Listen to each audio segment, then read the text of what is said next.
नमस्कार, मेरा नाम है दिव्यांशी और आप देख रहे हैं दी लंदन टॉप। 1 फरवरी को बजट अनाउंस होने वाला है। दी लंदन टॉप पर हम लाए हैं बजट 2021 और इसी क्रम में आज हम बताने वाले हैं बजट से जुड़े कुछ अनसुने फैक्ट्स। तो चलिए शुरू करते हैं। पहला, अविभाजित भारत का पहला बजट जेम्स विल्सन ने 1860 में पेश किया था। विल्सन स्टैंडर्ड चार्टर्ड बैंक और द इकोनॉमिस्ट के संस्थापक थे।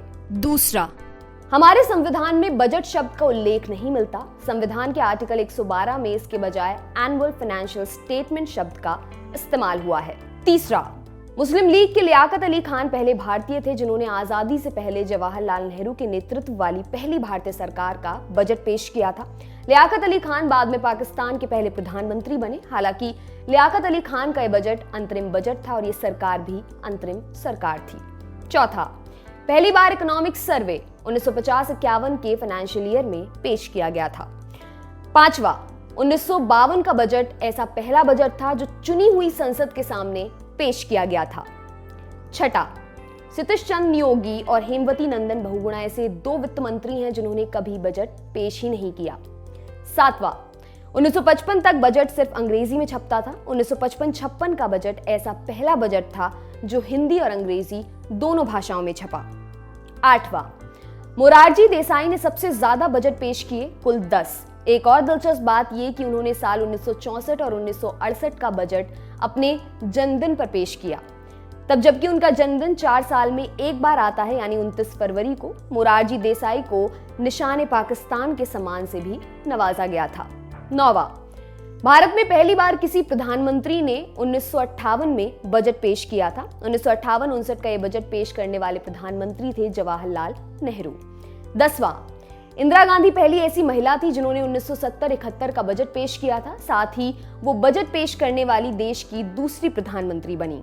11वां, भारत में पहली बार मंदी 1972 में आई। इस वर्ष भारत की जीडीपी आधी % के करीब रह गई थी, जिस वजह से 1973-74 का बजट ब्लैक बजट के नाम से जाना जाता है। ये बजट पेश किया गया था 28 फरवरी 1973 को। इस बजट में 550 करोड़ से ज्यादा का राजकोषीय घाटा दिखाया गया था।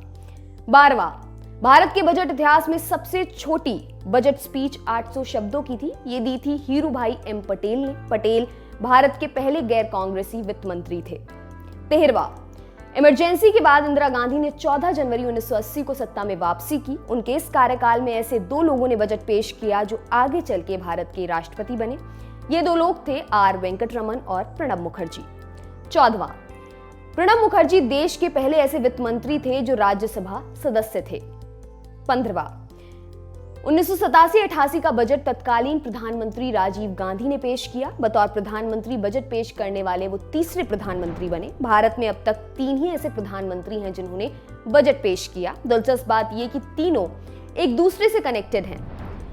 नेहरू, राजीव गांधी के नाना, इंदिरा, राजीव गांधी की मां और राजीव गांधी खुद।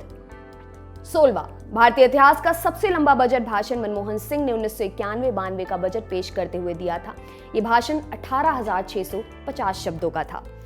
17वां, 2001 में अटल बिहारी वाजपेयी की सरकार में वित्त मंत्री यशवंत सिन्हा ने शाम को 5 बजे बजट पेश करने की परंपरा को खत्म किया। 2001-02 का बजट सुबह 11 बजे पेश किया गया और तब से सभी बजट इसी समय पेश किए जाते हैं। 18वां, 2017 में रेल बजट को अलग से पेश करने वाली 73 साल पुरानी परंपरा को खत्म किया गया। वित्त वर्ष 2017-18 में रेल बजट को आम बजट में ही शामिल कर लिया गया। 19वां, 2017 में फरवरी के पहले दिन बजट पेश किया गया। इसके साथ ही फरवरी के आखिरी दिन बजट पेश करने की 93 साल पुरानी परंपरा भी खत्म हो गई। 20वां और अंतिम फैक्ट इस साल के बजट से जुड़ा, 2021-22 का बजट पहला पेपरलेस बजट होगा।